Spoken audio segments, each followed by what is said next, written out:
오늘은 2024년 7월 17일 양정교당 줌 교전 공부 15번째 시간입니다. 그러면 화면 공유를 시작을 하겠습니다.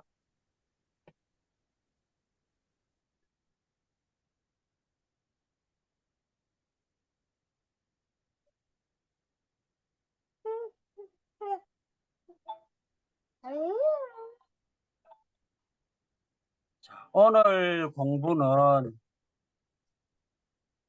불교계에서 좀 이름 있는 분들이 영혼이나 어떤 윤회를 부정하는 말씀들을 들어 하고 계시기 때문에 그것에 대하여 우리가 한번 관심을 가지고 공부를 하면서 우리가 가지고 있는 어떤 생각을 좀 더 단단하게 가지게 되는 계기를 만들고자 합니다.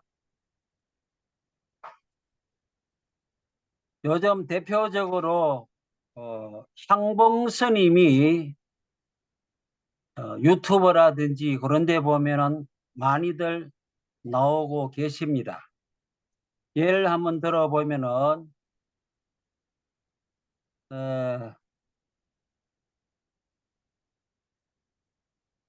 조연TV 휴심정에서 11개월 전에 향봉 스님을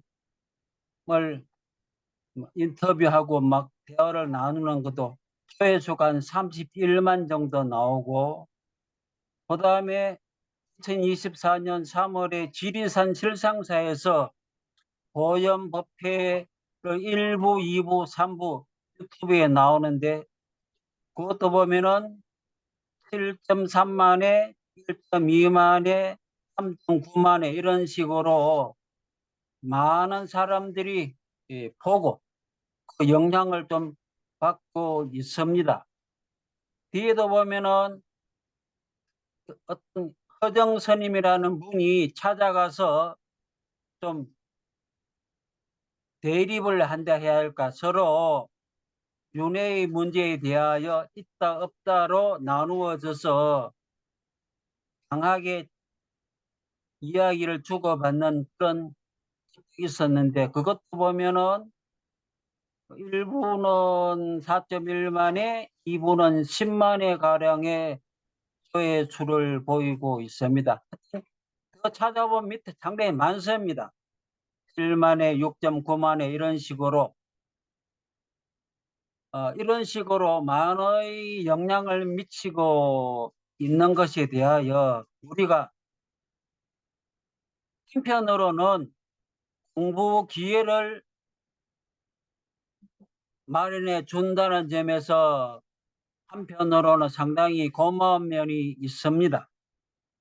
이런 걸 계기로 우리가 좀 더 제기한 어떤 부분에 대하여 좀 더 관심 깊고 주의 깊게 살펴볼 수가 있으니까요. 예, 저도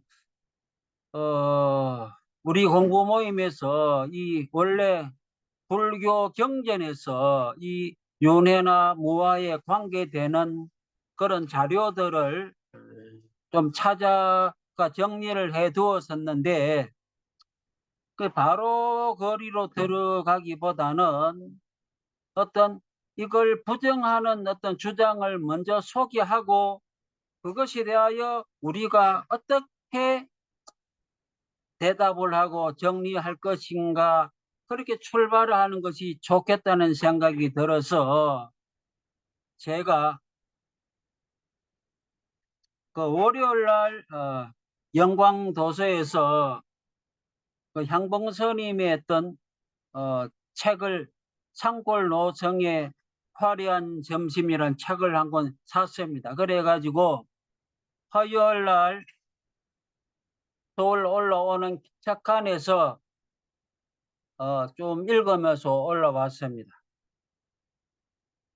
그러면서 그 책에 있는 글 중에 한 6편 정도가 이 영혼과 윤회, 무아에 관한 글이기 때문에 그걸 한번 소개를 하면서 같이 한번 생각을 해보는 시간을 가지겠습니다. 다른 분들 향봉스님이란 이름을 한번 들어본 일은 있습니까? 한번 수진님 언제 한번 들어봤습니까? 안 들어본 건데 그 장은옥님은 저는 사자함에 예, 가본 적이 있습니다. 그 만나도 봤겠네요. 이 20대 중반 때 사자함을 갔는데 예, 예. 그때 계셨던 스님이 향봉 스님인지는 모르겠어요. 그 연도로 따지면 몇 년도예요? 1995년 정도? 아, 1995년이면 아닙니다. 저희 아니에요. 항공선임이 2004년도에 아, 들어갔어요. 그러면은 그 전에 계셨던 거기 봐봐, 스님이신가 이거 보네. 굴비도 너 먹었어. 이거라. 예, 2004년도부터니까 음, 지금 24년이니까 20년 좀 됐네요. 그때부터 예. 계셨으니까. 음, 예, 아이고, 저는 옛날에 이제 이분의 책이 좀 73년도 시인으로 등단해서 책 이름이 좀 유명한데 사랑하며 용서하며 이 그때가 73, 74년 정도니까 오래됐죠. 그때 이제 이 책 제목을 보기도 하고 또 이분이 형님이 또 정다운 스님이라고 또 유명한 분이에요. 그런데 이분이 좀 이분의 주장을 살펴보기 전에 먼저 양력 비슷한 걸 보면은 좀 이해하기가 쉬운데 혹시 1962년도 초등학교 5학년 때 충북 부안군 계암사로 출가를 했다고 합니다. 초등학교도 졸업하기 전에 집이 공부는 매우 잘해가지고 뭐 초등학교 1, 2, 3학년 계속 반장도 하고 그래 했는데 하여튼 집이 매우 가난했다고 합니다. 어떤 인연으로 구체적인 건 모르지만 그래가지고 인사 선방을 거치고 26살에 불교신문사 편집국장을 맡고 계속해서 부사장 지내고 나중에 총무원의 총무부장, 총무원장이 정치적으로 보면 대통령이라면 총무부장은 총리쯤 되는 일종의 조계종 그 2인자를 할까 힘으로 따지자면 아주 젊은 나이죠. 그리고 경찰청, 그때는 치안본부, 경찰청 경성실장 이렇게도 지내고 그다음에 우리 북풍으로 유명한 내장사 주지를 합니다. 젊은 나이에 그러다가 내장사 주지 시절에 어떤 간절하게 뭐 철이 들었다 그런 식으로 해갖고 윤회 문제, 부모 미성년의 나의 문제를 해결하고 싶어서 영어도 못하면서 돈도 안 가지고 인도로 가게 됩니다. 그때가 1990년대. 그래서 인도에서 3년, 네팔에서 2년, 티베트에서 3년, 그리고 중국에서 7년, 15년간 돌아다니다가 2004년에 귀국하여 지금 익산에 있는 이 사자암 익산에 있는데 익산에 있는 사자암에 들어가지고 한 20년째 계속 지금 거기에서 이제 계시는 편이죠. 이번 말씀대로 따르면 인도에 3년간 있을 때 뭔가 열리는 종교 체험을 했다고 하는데 그 부분을 내가 책에서 인용해 보면은 그러던 어느 날 밤 11시경 담장 밑에 희미한 불빛 아래서 천지개벽하는 깨달음의 순간을 맞이했다. 빛으로 충만한 환희의 세계는 허흡도 장애도 말끔히 사라진 평화와 행복, 자유 누림의 시작이었다라고 스스로 그렇게 기록을 하고 있습니다. 그래서 무엇을 막힘없이 답할 수 있는 자신감, 또 노력에 대한 의문도 해결이 되고, 그리고 전생과 현생이 나뉘어 있는 것이 아니라 마음이 윤회할 뿐이라는 걸 그렇게 알았다. 이런 식으로 기록을 하고 있습니다.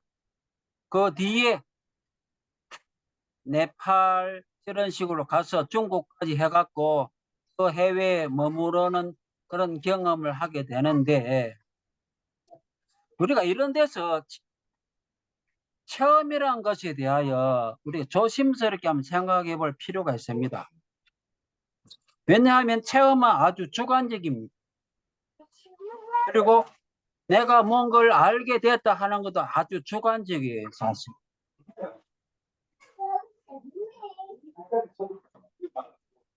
그때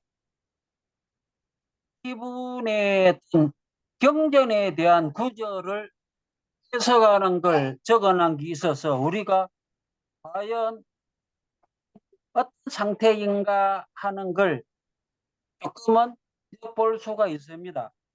냉정하게 한번 살펴보죠. 천수경이라는 경은 많이 들어봤죠. 정구업 진언에서 수리수리 마수리로 나가는데, 천수경 하면 읊어본 분도 계시죠? 절에 가가지고. 혹시 장은옥님 천수경을 한번 독경해 본 일 있습니까? 옛날에 많이 외웠습니다. 많이 외웠죠. 예. 정구업 진언할 때 정구업은 글자 그대로 뭡니까? 정은 깨끗하게 한다고 구업은 입으로 짓는 업인데, 흔히 우리가 업이라고 하면은 불교에서 세 가지를 말합니다. 그렇죠? 신, 구, 의. 입으로 짓는 업. 신은 맨 먼저 나오는 게 신, 몸으로 짓는 업, 어떤 행동. 그 다음에 하여튼 구는 입으로 짓고 의는 마음으로 짓는 업이다. 그런데 이 향봉스님은 정구업 진언에 대하여 이렇게 말씀하십니다. 모두들 입조심으로 해석하는데 나는 코 밑에 입만 입이 아니라 귀는 듣는 입이요, 눈은 보는 입이요, 생식기관은 배설하는 입이고 8만 4천 털구멍 세포 하나하나가 입 아닌 게 없다. 그렇게 해서 정구업은 몸과 마음을 맑게 하라는 뜻으로 풀이됐다. 그래서 의문이 싹 풀렸다. 이렇게 말을 하고 계십니다. 물론 이 말도 일리가 있는데 그냥 우리가 상식적으로 생각하면 조금 전에 제가 말한 친구의 삼업이란 말을 언어적으로 그렇게 구분을 했을 때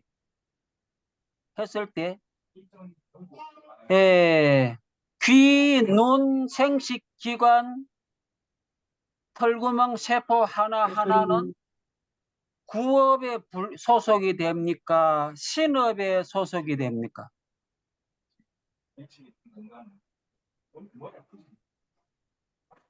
구업, 귀, 신, 눈, 생식기관은 구업, 업을 세 가지 종류로 따지면 어느 입입니까? 어느 업입니까? 신업, 신업이죠. 예, 신업입니다.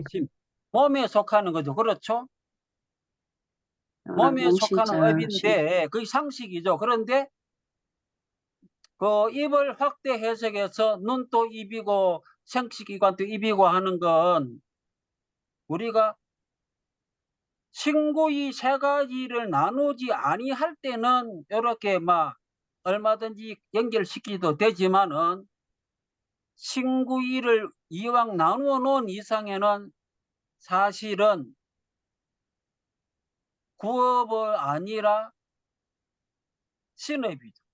그런 여기서는 모두들 구업으로 해석하는데 나는 해갖고 대조를 시킵니다.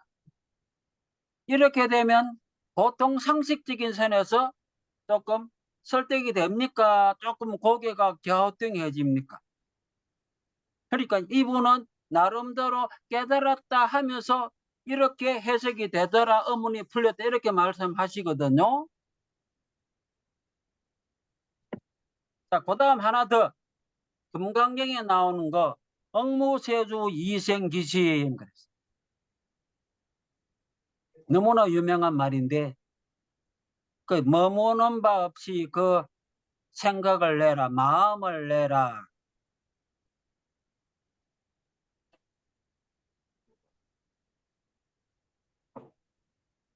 자, 그런데 이것에 대하여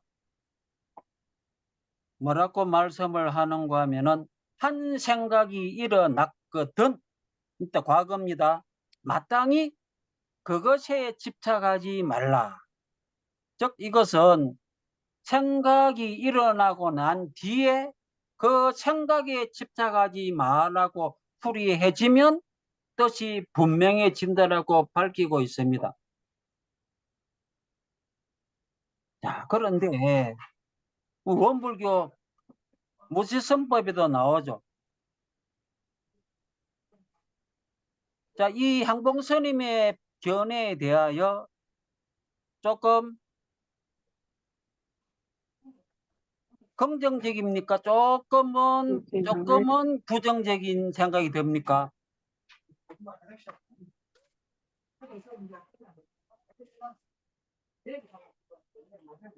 영 깨어나지는 않습니다.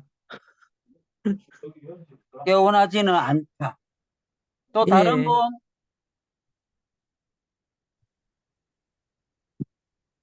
우리 전유진님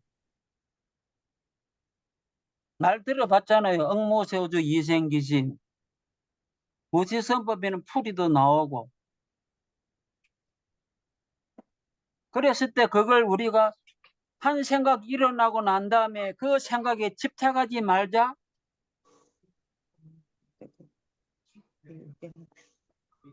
보통 우리 교무님들이 말씀하시는 거하고 좀 같다는 생각입니까? 좀 다르다는 생각이에요?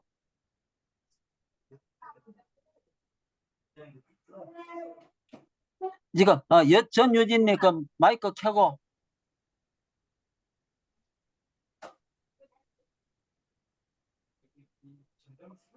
음소거 해제하고. 네.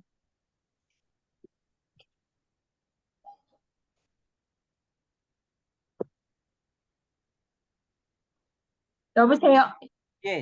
자, 한 말씀 가볍게 그냥. 아니, 다시 한번 질문해 주세요. 저 질문 못 들었어요. 예, 예.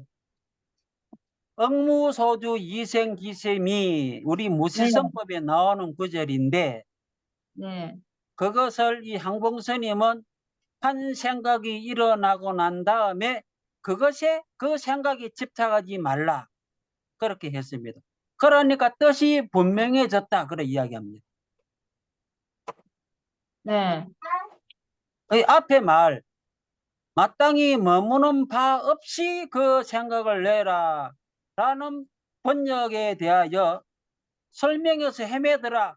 그런데 내가 이렇게 풀이하니까 뜻이 분명해진다 그렇게 말했어요.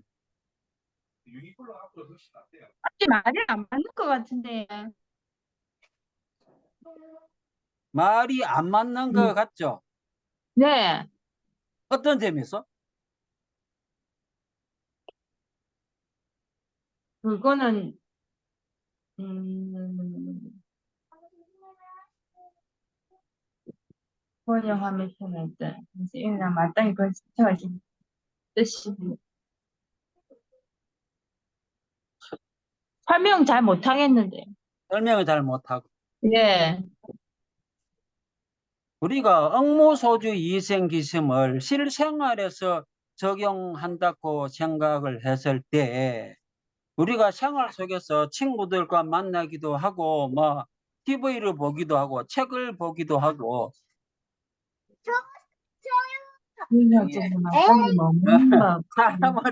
사무실에서 어떤 업무를 보기도 합니다. 그럴 때 어떤 경계를 만난다. 그렇게 응을 그렇게 풀이할 수도 있고 아니면 응을 마땅히로 풀이할 수도 있습니다. 두 가지 다 풀이가 가능합니다. 근데 우리 원불교에서는 마땅히라고 안 돼 있고 무실선법에 응하여도 아마 그렇게 되어 있을 건데 경계에 응하여도 어떤 만났을 때 업무를 시작할 때 어떤 친구하고 대화를 나눌 때 머무르지 말고 어떤 마음을 내라. 어떤 행동을 하든지 말을 하든지 그러니까 어디에 집착하지 않은 상태에서 말도 하고 행동도 해라는 거예요. 집착하지 않은 상태에서. 어떤 편견을 남의 말을 듣는 것도 마음을 내는 거예요. 남의 말을 들을 때 편견과 선입견을 가지지 말고 남의 말을 들어라. 말할 때도 마찬가지죠.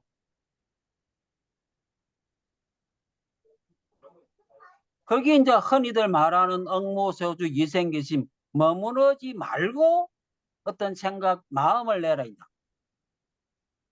근데 안 머무르면 생각이 일어나나요?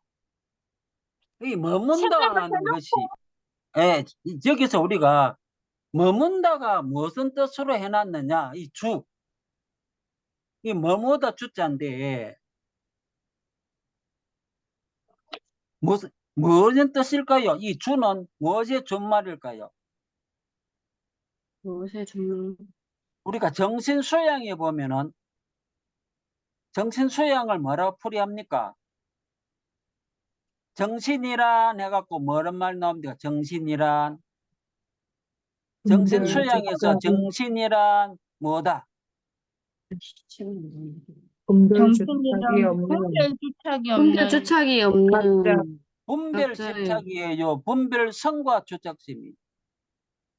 분별과 주착이 분별 없는 분별 아닙니까? 아니 경전에서 정확하게 그걸 찾아보면은 분별과 경전에서 주착, 딱 뭐라고 되어 있습니까? 분별과 주착.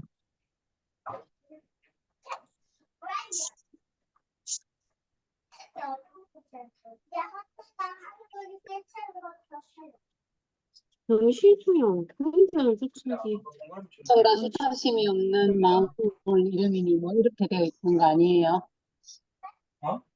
아니, 분별성과 주착심. 주차심이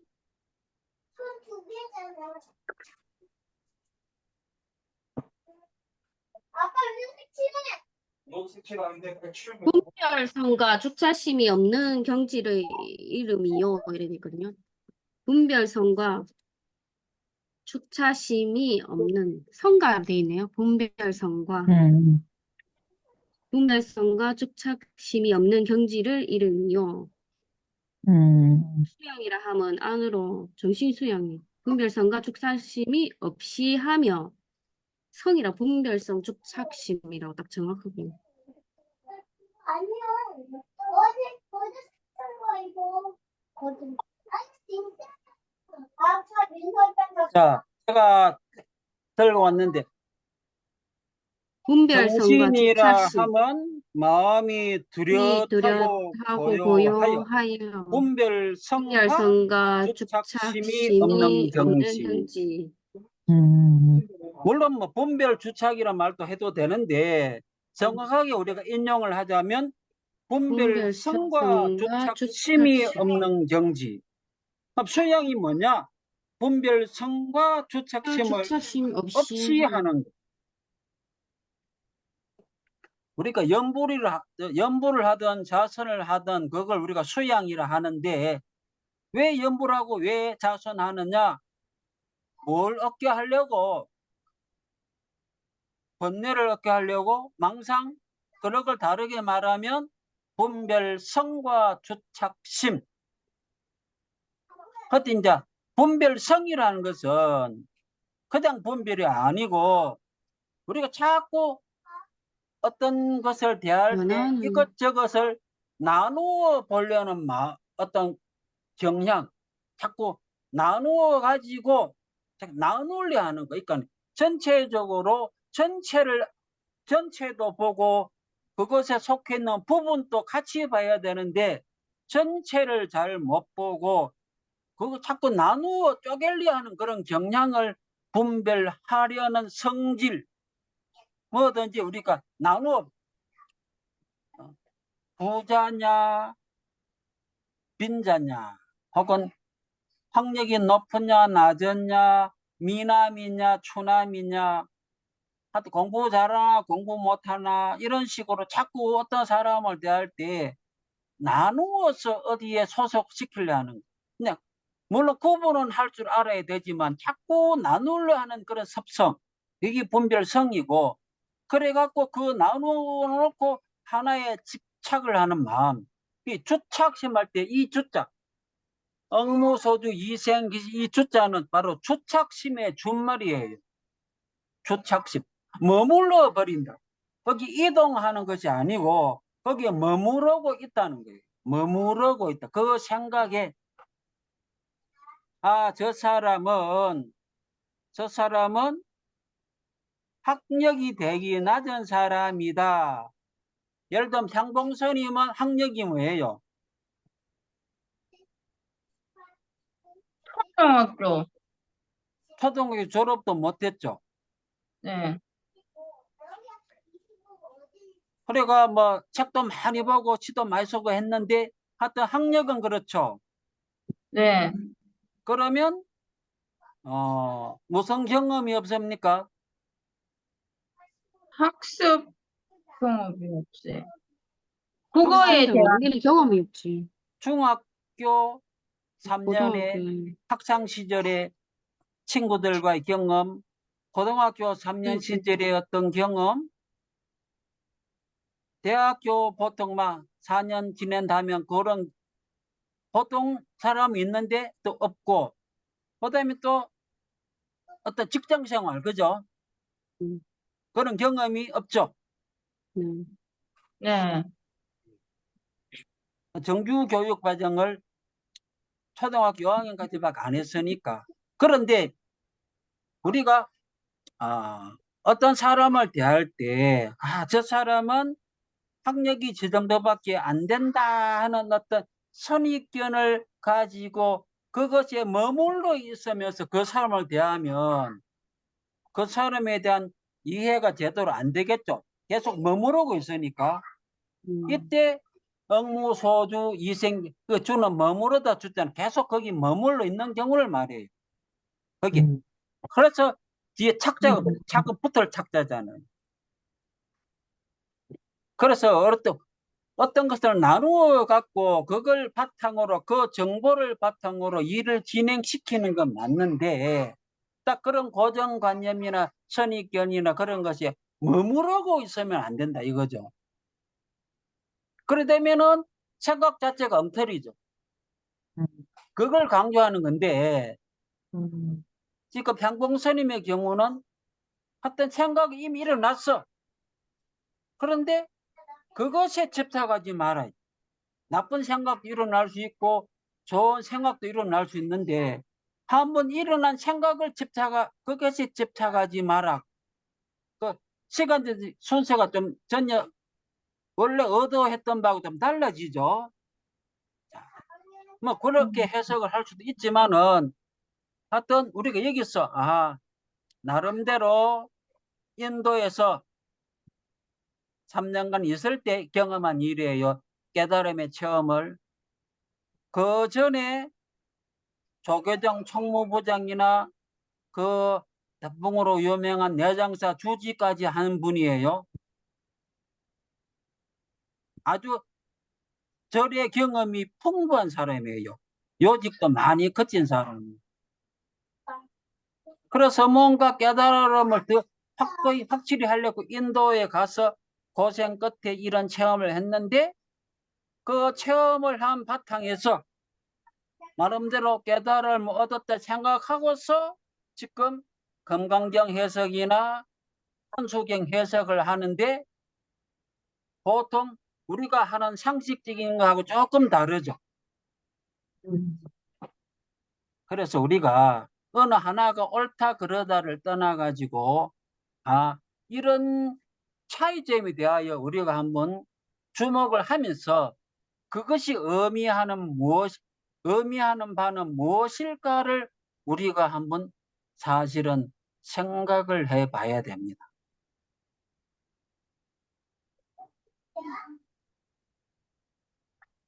참 이분은 특이한 경험도 있는데 유튜브에 막 그냥 그걸 자기 스스로 소개하고 계십니다. 68년도 해인사 최고 어른 방장 스님이 그때 성철 스님이에요. 그때 여러 큰 어른들이 차를 마시고 있는데 거기다가 이분이 똥물을 양동이에 반쯤 담아 갖고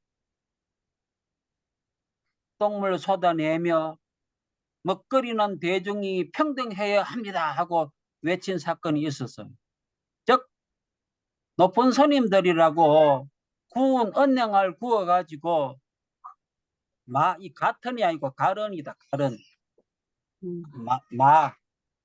말을 갈아갖고 마시는데 왜 다 평등한데 우리 대중들은 그런 거 안 주고 너그만 먹느냐 하면서 똥물을 퍼붓대깁니다. 아주 큰 사건이죠. 자, 맞는 말 같지만은 잘 한번 생각해 보십시오.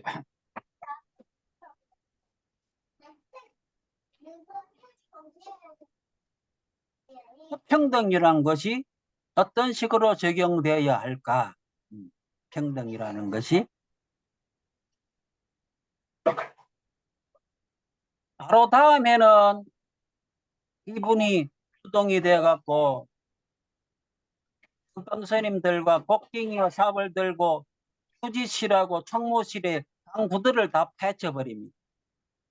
그래서 합동경제석 유치장에 갇히고 청담 스님이 종정이었는데 면회도 오고 그래서 안 되겠다 해서 군대 입영을 시켜버립니다. 나라에서.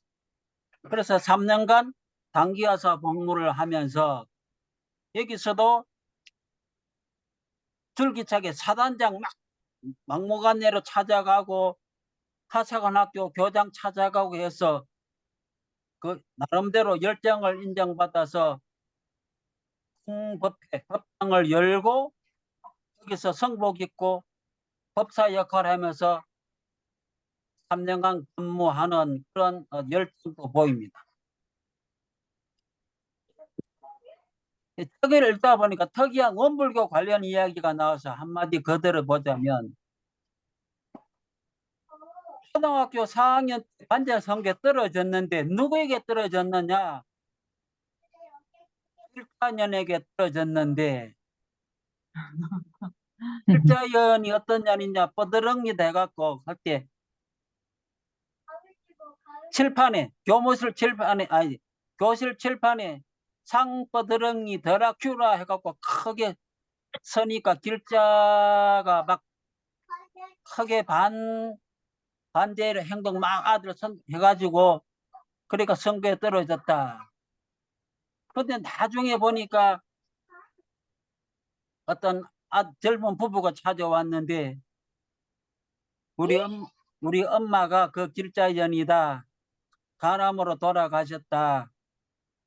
그리고 제 천도제는 원불교 교도로서 천도제 지냈는데 하여튼 그때 이 장공 스님의 책에다가 길자현의 이야기를 적어놨기 때문에 한번 그 스님을 만나보고 싶었는데 용기가 없어서 못 만났다.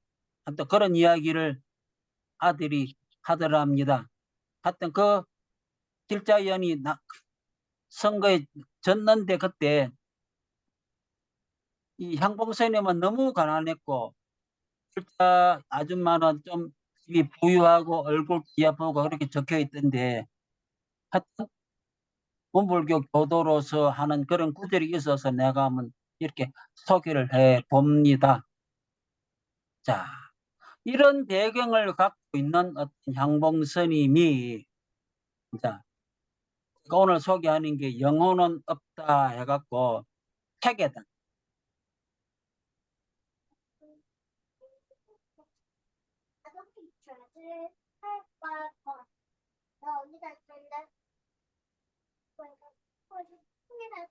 그래서 설에 찾아온 거사하고 대화를 나누는데 이런 말을 합니다.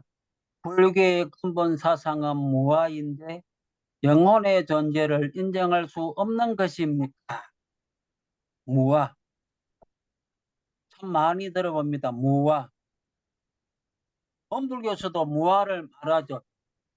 교리도에도 나옵니다. 무아하면 뭡니까? 무아가 무아봉공. 들어가는 원불교 교리. 무아봉공. 예, 무아봉공입니다. 무아봉공. 교당에서 청소를 하거나 여러 가지 교당 일을 도울 때 혹은 우리가 공공회비도 내고 공공활동도 하고 하는데 그때 우리 마음 자체가 무아입니다. 무아. 적어도 원불교에서 무아란 말을 사용하는 건 내가 없다는 어떤 존재를 말합니까? 나라는 에고의 마음을 가지지 않는 심리 상태를 말합니까? 심리 상태. 심리 상태죠. 그죠? 네. 그런데 불교에서 이제 무아라고 하면은 어떻게 다가가야 하느냐, 존재를 말하느냐, 심리를 말하느냐, 아니면 경우에 따라서 두 개 중 어느 하나냐, 아니면 둘 다 포함하느냐, 우리가 이런 것도 한번 생각을 해 봐야 됩니다. 무슨 소리야?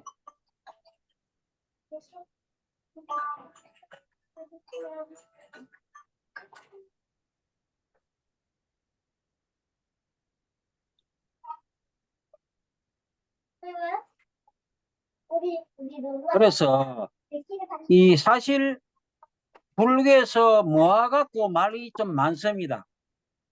왜 그러냐? 우주 만물을 창조한 브라흐만의 존재를 힌두교에서 이야기하죠. 불교에서 인정할 수 없듯이 육체의 주인이라는 영혼의 존재인 아트만도 인정하지 않습니다. 존재로들 존재. 힌두교는 브마 일려 해가지고 브라흐만과 아트만이 하나다.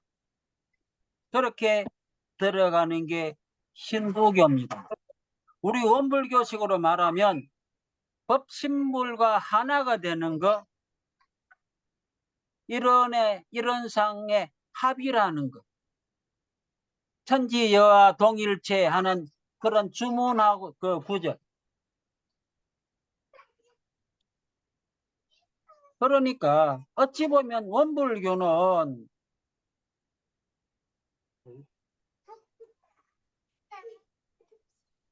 왜? 원불교에서는 브라흐만과 아트만의 합일, 천인합일, 이런 상고의 합일, 그런 면에서는 이런 힌두이즘하고 좀 연결을 우리가 시킬 수도 있거든요. 그런데 하여튼 불교에서는 요 구절을 이렇게 해석합니다. 모든 건 인연에 의해 모이고 머물며 흩어진다. 인연에 모이고 이것을 연기 법칙이라 한다.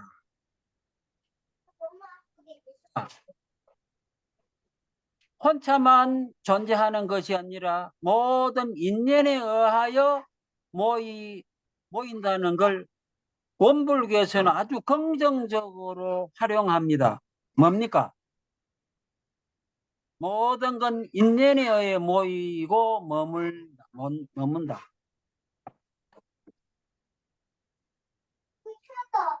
불편하다. 인과응보, 인공. 인과응보? 예, 인과하고 비슷하지 않나요? 인연에 의해 모이고. 같은데? 원불교의 교리 중에 뭐하고 연결시키는 게 조금 가까울까요? 인연이란 말 때문에 우리가 인연과를 생각할 수도 있는데 인과라 하는 건 인연과의 준말이거든요. 근데 밑에 이런 게 나옵니다.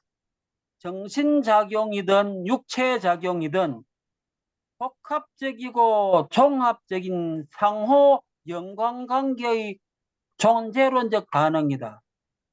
복합적이고 종합적인 상호 연관관계. 이렇게 하면 뭐가 떠오릅니까? 윤회입니까? 윤회? 쌍, 딱 떠오르는 거 없습니까? 명육상전. 인과보험. 복합적이고 종합적인 상호 연관관계. 인과보험. 인과보험. 상호 연관. 아, 아, 그거 아닌가요? 자리 이타?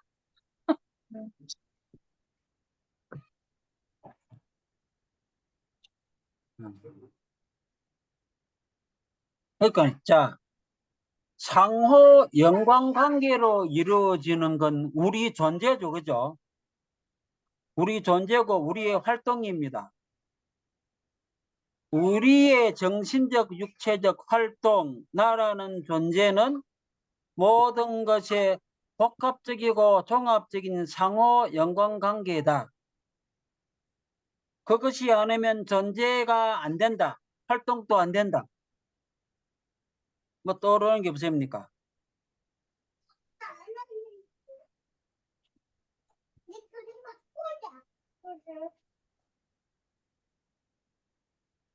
아닌 것 같은데.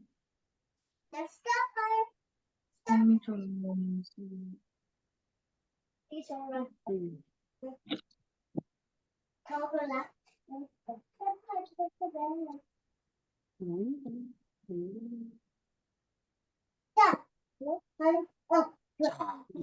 그냥 막 이야기할게요. 네, 네. 그냥 말해주세요. 요건 한마디로 말하면 사은입니다. 사은. 아, 음. 그래요? 사은이라 하니까 뭔가 연결되는 것 같습니까? 그래도 뭐가 아닌 것 같습니까? 사은 연결됩니다. 연결됩니까? 네. 천지 동포. 지금 우리가 신고할 때 천지하감지위 그러는데 자 우선 지금 내가 공기를 마시며 살고 있고 공기 그 다음에 태양의 밝고 따뜻한 빛 태양의 따뜻한 빛과 밝은 빛에 의하여 우리가 모든 걸 구분하면서 따뜻한 온도 때문에 생명이 유지되고 그 다음에 풍운으로 오늘도 비가 많이 왔는데 풍운으로 상설할 때 공기의 움직임, 바람과 물의 어떤 변화 그리고 땅에 지금도 우리가 땅을 디디고 살고 있는데 이런 천지의 복합적인 관계가 아니면 내가 존재 자체가 불가능하죠. 그러면서 지금 말하고 있는 이 몸은 삼세, 과거, 전생, 내생, 후생 잠시 모든 부모님에 의하여 태어나고 양육되고 가르침을 받고 지금 TV를 노트북을 보고 의자에 앉아있고 집 속에 앉아있는데 이건 산업공상 동포들이 정신적으로 정보를 제공하고 물질을 제공한 이 택시를 타도 그렇고 집도 그렇고 모든 것이 산업공상 동포들의 결합체잖아요. 그러다가 성인 우리가 이렇게 공부하고 있고 원불교 원리를 말하는 그 교리가 다 어떤 성인들이 밝힌 도덕이요 또 정치 사회적인 어떤 질서가 무너지면 우리가 차를 탈 수도 없고 학교 다니기도 힘들고 직장 생활도 안 되는데 이런 모든 것이 결합된 질서 속에 또 우리가 살아가고 방금 우리가 말한 것 하나만 하더라도 모든 것이 복합적으로 연결되어 가지고 내가 존재하고 활동할 수 있거든요. 그래서 정신적, 육체적 작용은 복합적이고 종합적인 상호 연관관계 속에 내가 있는 것이다. 이걸 대종사님은 은혜다. 그 은혜로 본. 현실적으로 피해를 끼치는 존재가 있죠. 부모도 자식을 죽이고 자식도 부모 죽이고 애인도 배반했다고 죽이고 선제지변도 일어나지만은 그것은 인과응보에 따른 어떤 인간 개개인의 어떤 행동에 따른 인과응보의 결과지 그 근본 원리 자체는 은혜거든. 가족끼리의 은혜가 오히려 해로움이 될 수 있는데 그건 그들 당사자끼리 어떤 인과관계 속에 의한 배은의 결과죠. 따지고 보면. 하여튼 그래서 이 부분이 원불교에서는 은혜로 파악을 하고 있는 면이 있습니다.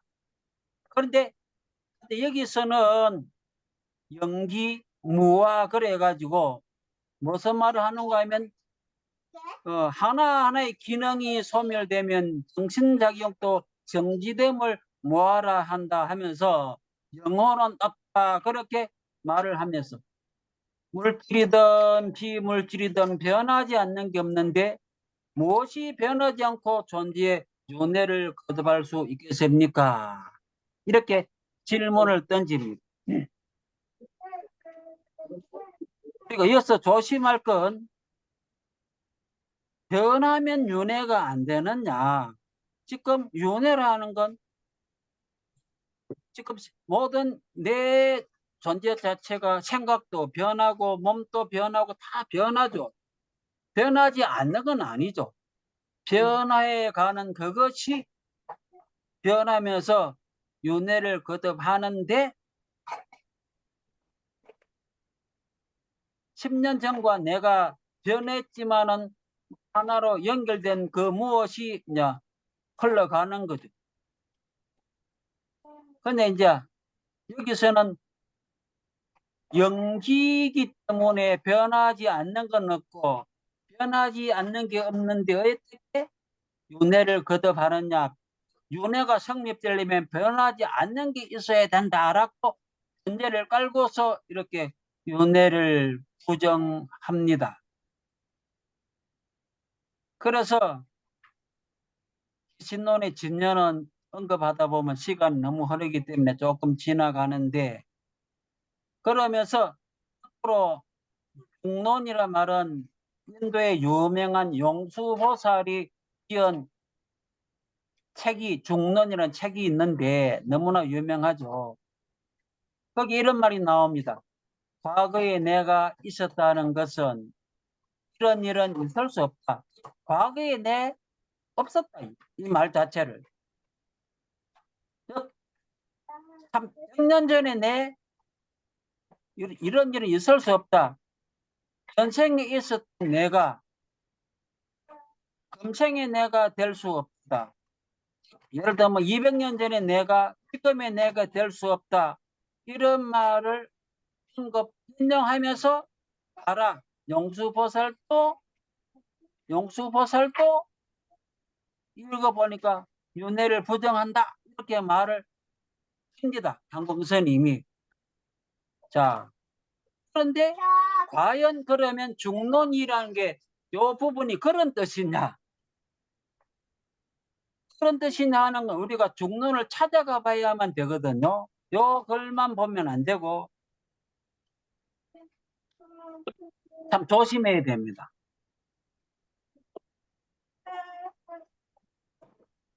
그래서 우리는 막 장봉스님 덕분에 용수보살의 중론의 요 부분이 있는 앞뒤 문맥을 관심을 갖고 한번 살펴보면서 공부를 할 수 있는 계기가 됩니다. 허정스님이라는 분이 그런 장봉스님의 견해에 대하여 이제 비판을 하죠. 그래갖고 즉타잠을 찾아갑니다. 그 앞에 보면은 이런 게 있었죠.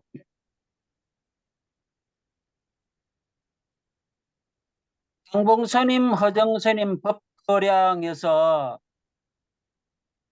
거의 한 2시간 정도 회담을 나누고 그걸 촬영을 했는데 그게 야단법석 TV에 유튜브에 올라와 있고 아까 소개했듯이 조회수도 10만회, 2부는 10만회도 넘는데 요 허정스님이에요. 지금 허정스님이 반론을 펴는 거예요. 이 반론 쪽에 사는 내용을 내가 그대로 따라왔습니다. 그걸 찾아보니까 공론의 20질 관사경품의 3번째 개송이던데요. 이렇게 되면은 첫 번째, 두 번째 개송도 있는 거죠. 그런데 허정스님이 말을 하는 거예요. 맥락을 보니까 장봉스님처럼 윤회가 없다고 하는 말을 하는 게 아니고요. 여기서는 외도가 가지고 있는 주장을 그 아가 아트만인데 그래서 외도가 갖고 있는 상견의 주장, 아가 항상 있다는 게 상견, 항상 있다는 견해, 그걸 논파하는 용수보살의 대답이거든요. 그런데 스님은 그 3번째 개성 갖고 윤회 없다라고 주장하는데 좀 이상하다 하니까 한국 스님은 잘못 알았네. 잘못 알았는데 자기가 잘못 알았다가 아니라 상대방 보고 잘못 알았네. 왜 그러냐 하면 책을 번역하시는 분이 유튜브에 보면 이렇게 나온다. 어떻게 전생에 천신이었는지 천신 아니었는지 나는 감별할 능력이 있다. 이러면서 쭉 이 부분을 언급하면서 김성철 교수님이 이제 이걸 번역하고 소개했는 요것에 대해서 이분이 이런 말 해서 이분에 대해서 향공스님이 반론을 펴니다. 그러면서 나는 모든 부분을 존경하나 그 말 전생에 천신이었던 사람을 분별하는 법이 있다. 이런 식의 말에 대하여 반론을 펴면서 그 공동 그 부분에 대한 말을 해버립니다. 그러니까 뭔가 바로 대답이 안 나오고 조금 옆으로 흐르는 그런 뭐가 머니 보이죠. 그리고 또 동국대 정병주가 아니고 정병조네. 정병조 교수나 전남대 철학과 이중표 교수 이런 분이 자기 생각과 같이 영혼은 없다라는 쪽이다라고 소개를 하면서 지금 이야기합니다. 이야기. 그럼 그분이 그런 쪽으로 이야기 7번 내지 8번 하더라 하면서 자기 주장에 옳다는 점을 이야기합니다.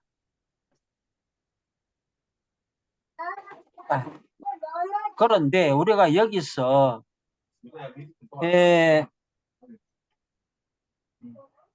그러면 우리는 여기서 또 무슨 작업을 해봐야 되느냐? 정명조 교수님이나 이중표 교수님의 말이 유튜브에도 나옵니다. 책도 있고. 그럼 과연 그분이 상봉스님이 주장하는 것처럼 그런 말씀을 하느냐 하는 걸 확인해 볼 필요가 있습니다.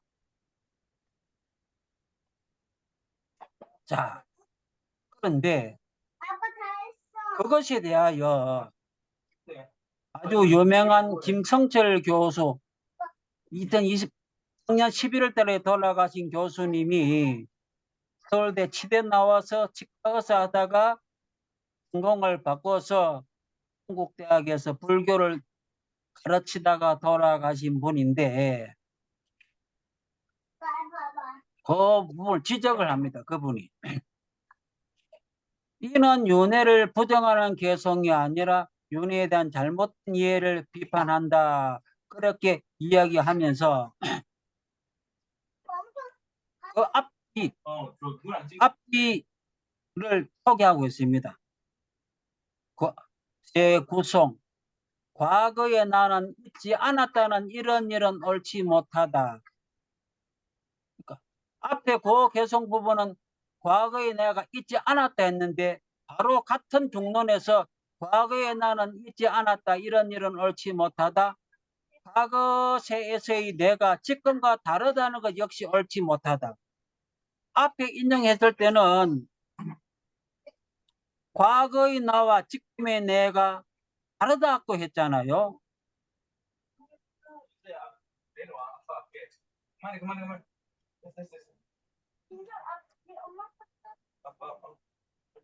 전생에 있었던 내가 금생의 내가 될 수 없다. 과거 세중아, 과거의 내하고 될 수 없다 그랬고 과거의 내가 있다고는 있을 수 없다 그렇게 했는데 같은 중론에서 앞뒤에 딱 보면 금방 이런 말이 나왔잖아요. 11성이 뭐냐? 9, 10. 만일 다르다면 그것 없이도 응당 지금이 존재해야 한다. 내가 과거시에 머물러 있지만 지금의 나는 스스로 생겨난 꼴이 된다. 11성. 그렇다면 단멸되어 업과 과보가 소실된다. 짓기는 저놈이 지었는데 이놈이 받는 그런 때에 허물이 있게 된다. 먼저는 없었는데 지금은 존재한다. 이 말에도 과실이 있다. 다가 지어진 존재가 되기도 하고 원인 없이 존재하는 것이 되기도 한다. 이런 식으로 이야기하면서 그 산서크리트도 소개를 합니다. 자, 그러니까 상봉스님이 인용한 그 세 번째 개성하고 그 앞뒤 개성이 다 종합적으로 보니까 상봉스님이 인용한 그 개성 그대로 아니죠, 그죠? 그래서 우리가 그런 걸 볼 때 상당히 우리가 조심해야 된다는 결론에 도달합니다. 우리가 사실 시간이 나면 용수보설의 중론이라는 그 글을 천천히 한번 살펴보는 것도 의미가 있긴 한데 인터넷에도 다 나오니까 그래서 나중에 한번 또 자료는 또 올릴 테니까 천천히 한번 살펴보십시오. 이렇게 우리가 인용을 할 때 앞 문맥을 잘 안 살피고 그것만 인용해서 어떤 주장을 하기도 하니까 조심해야 되겠네 하는 그런 걸 우리가 생각을 할 수가 있습니다.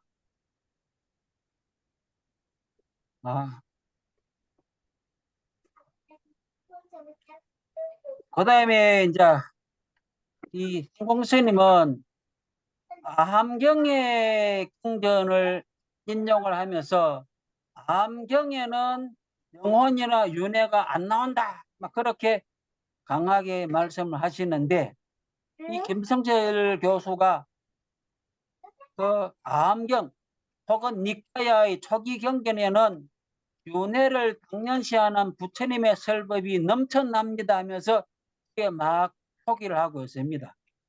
그래서 전생에 각가지 일을 참다이 안 하니 생생들이 여기서 죽어 저기서 나는 것을 보느니 이런 식으로 쭉 나오는 것 여러 가지를 소개하고 있습니다. 그래서 우리가 어떤 경전을 볼 때 50페이지에 이런 내용이 있고 100페이지에 또 그와 반대되는 내용이 있고 그런 경우에 그러면 50페이지에 되는 내용과 100페이지에 있는 내용이 그러면 과연 반대되는 것이냐 아니냐 그런 것도 우리가 따져봐야 되겠죠. 그래서 우리가 어떤 경전을 볼 때 어떤 사람이 누군가의 말을 인용했을 때 과연 그 구절이 제대로 인용이 되었는가 하는 걸 원전을 찾아갖고 공부해 보는 어떤 태도.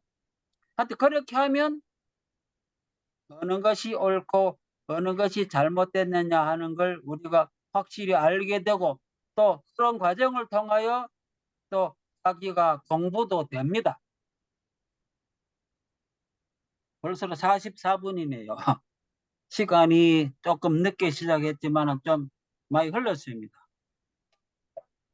오늘 공부는 일단 여기서 멈추고 혹시 질문이라든지 어떤 하실 말씀 계시면 말씀을 해 주십시오. 밖에서 자자. 밖에서 여기 안에서 자자. 뭐야? 잠깐만.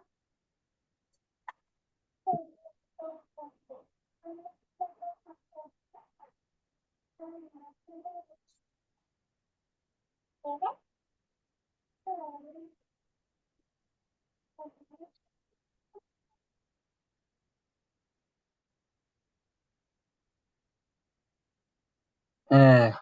하여튼 우리가 좀 유명한 사람, 영향력이 큰 사람의 어떤 말에 대하여 그걸 계기로 우리가 자기 자신의 공부를 다시 한번 살펴보고 또 영향력이 크면 클수록 그 사람의 말에 대하여 곰곰이 한번 따져볼 건 따져보고 그런 것도 상당히 필요합니다.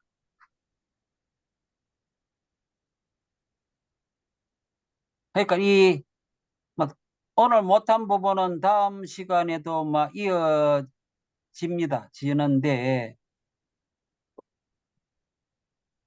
향봉사님 말고도 영향력 있는 유명한 학자들의 어떤 글이나 혹은 어떤 스님의 어떤 글 그런 걸 가지고도 우리가 공부 삼아 한번 살펴볼 필요가 있습니다. 긍정적이든 부정적이든 어떤 내용이든 그걸 갖고 자기를 살피는 도구가 되기 때문에 우리는 그런 면에 대해서 고마운 마음도 듭니다. 그래서 하여튼 항봉스님이 이렇게 강하게 말을 하는 건 어찌 보면은 그걸 통하여 사람들이 그 문제에 대하여 다시 한번 공부하고 정신 차려라 하는 그런 경각일 수도 있고 어떤 현 불교계에서 너무 천도제 혹은 윤회, 전생 이런 것에 집착하고 강조하는 것의 부작용을 일깨워주기 위하여 의도적으로 일부러 이렇게 할 수도 있습니다. 그건 아무도 모르죠. 정말로 어떤 그걸 그렇게 믿어서 주장한다라기보다도 오히려 그걸 통하여 그분에 대해서 공부해라 하고 다른 걸 강조하기 위하여 오히려 변죽을 울리는 그런 역할을 하는 수도 있습니다. 우리가 이번에 수필 법문집 기책관에서 오면서 읽어보니까 아주 좋은 내용도 상당히 많습니다. 읽어볼 만하고요. 그래서 우리가 하여튼 이렇게 생각을 하고 부작용, 왜 현 불교계의 어떤 점을 지적하고 바꾸기 위하여 이런 강한 말씀을 할까? 욕 들어먹을 각오를 하면서. 많이 욕 들어먹고 있거든요. 근데 왜 각오하면서 왜 이렇게 말을 할까? 뭔가 어떤 우리가 짐작하지 못하는 의도가 있을 수도 있다 하는 생각도 듭니다. 하여튼 우리는 막 이걸 계기로 공부를 하니까 좋고.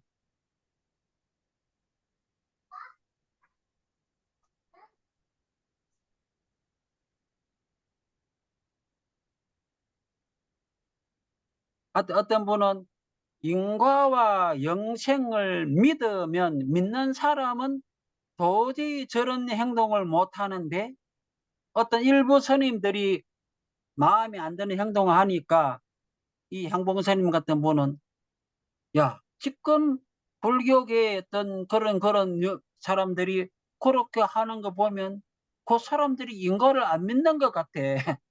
그러면 저렇게 안 할 건데 안. 그런 거 보니까 말만 인과하면서 속으로는 그 사람들이 안 믿는 것 같아. 이런 식으로 불교계의 지도자를 향하여 향구 스님이 막 비판하거든요.